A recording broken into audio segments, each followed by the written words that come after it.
大家好，今天我们讲 PWM 控制电机输出的一个实操教程。这个理论部分在我们上一期已经讲过了，如果想参考理论的话，请参考上期内容。废话不多说，我们马上开始。大家好，在之前的数字输出课程中，我们讲过，像电机这样的大功率设备是绝对不能直接连接到 ESP32 引脚上的。当时我们用了一个继电器，成功的解决了电机开和关的问题。但是新的问题也随之而来，继电器只能让电机要么全速运转，要么完全停止。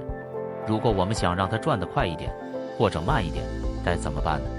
今天我们就来了解实现转速调节的 L298N 电机驱动模块。拿到模块后，我们开始接线。首先，你会看到 ENA 引脚上可能有一个跳线帽，它的作用是让电机永远处于使能状态，也就是全速运转。为了能够用 PWM 信号来精准控制速度，我们必须先把 ENA 引脚上的这个跳线帽拔掉。其次，我们来看电源。5V Enable Jumper 接上是让 L298N 模块内部的稳压芯片将 VCC 电压降压并稳压到 5V， 为 L298N 的逻辑控制电路供电。这里保持接上不变。下面是电源部分，一个标有加12伏的螺丝端子。这里我们接外部12伏电源的正极 ，GND 端子接外部12伏电源的负极。记住，这个 GND 非常重要，它必须和我们 ESP32 的 GND 连接起来，实现共地。加5伏什么也不接。然后是电机的部分 ，Out1 和 Out2 这两个螺丝端子是第一个电机的电源输出接口，我们将直流电机的两个引脚分别连接到 Out1 和 Out2 上。接下来是控制信号，我们需要从 ESP32 连接到 L298N、IN1 和 IN2 这两个引脚用来控制电机的方向，就像是汽车的前进档和倒车档，接到20和21引脚上。ENA 我们把它连接到 ESP32 的5号引脚，作为我们的油门。最后是 ESP32 的输入部分，和上回模拟输入的说明一样，把游戏摇杆模块的 VCC 接到 3.3V 上， GND 接到 GND 引脚，信号线 V2X 接到0号引脚。另外我们再加一个按键到 ESP32 的10号引脚上，作为我们的换挡按键。我们没有连接的 ENB、IN3、IN4、Out3 和 Out4 这些引脚和端子的功能与之前说明的 ENA、IN1、IN2、Out1、Out2 类似，可以用来连接和控制第二个电机。电路连接好了，我们来看程序。我们把摇杆当作汽车的油门和刹车，而按键则变成了换挡杆，用来切换前进和后退。首先，在 Setup 函数里，我们像之前一样完成所有引脚的初始化设置，包括电机的方向引脚 IN1 和 IN2， 用于速度控制的 ENA 引脚的 PWM 功能，以及我们的换挡按键和油门摇杆。重点来了，在 Loop 函数里，我们的控制逻辑被分成了两个主要部分。第一部分，检查换挡杆，我们的换向按键。程序会优先检查这个按键有没有被按下。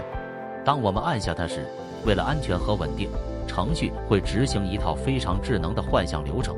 它会读取电机当前的速度，然后它会平滑地将电机减速，直到完全停止。在电机停稳后，它才会切换内置的方向状态，比如从前进切换到后退。为了防止误触，程序会一直等待，直到我们松开按键，才会把控制权交还给摇杆。这样就保证了每一次换向都是安全、平顺的。第二部分，读取油门和刹车，我们的摇杆。如果没有按下换向键，程序就会读取摇杆的位置来控制电机。我们将摇杆的行程分成了3个区域。油门区，读数大于2200，当我们向前推动摇杆，超过中间的死区时，电机就会在当前设定的方向上开始转动。推得越远， PWM 占空比就越大，电机转速也越快。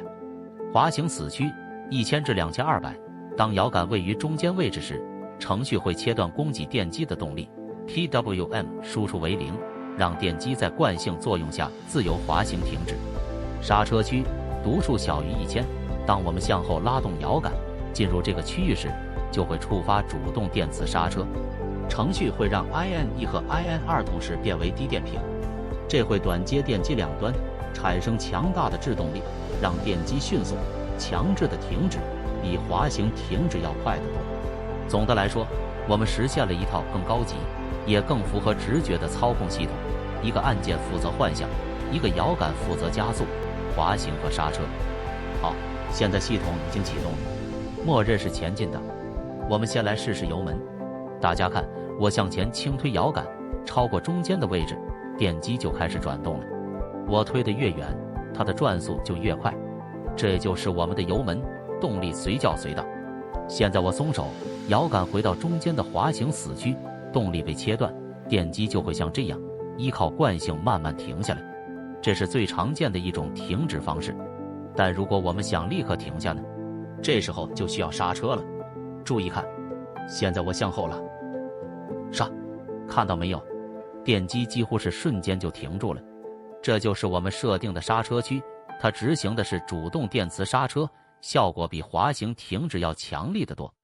好了，我们已经掌握了前进时的油门和刹车。那如果想倒车怎么办呢？就靠我们这个换挡杆了。大家注意看电机的状态，我现在要按下这个按钮了。大家看，程序并没有鲁莽的直接反转，而是非常安全的先把电机的速度降到了0。现在电机停了，我还没有松手。看屏幕提示，方向状态已经切换到了 reverse。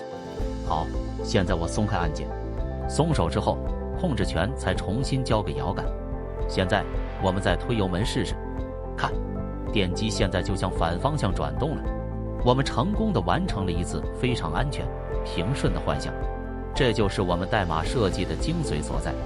好的，通过刚才的演示，大家可以看到，通过合理的编程，我们能让简单的摇杆和按键模拟出非常真实和安全的操控体验。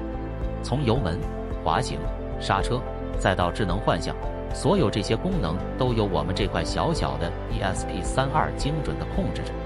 不过，大家在自己动手复现这个项目时，尤其是在电机高转速或者频繁换向时，可能会遇到一个很头疼的问题：主控板 ESP32 突然死机或者重启了。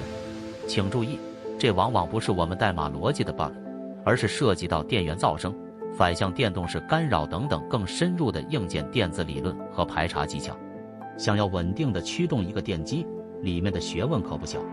所以，在我们的下一期视频，我们就将专门做一期错误排查实战，手把手带大家分析并解决这个棘手的死机问题，敬请期待。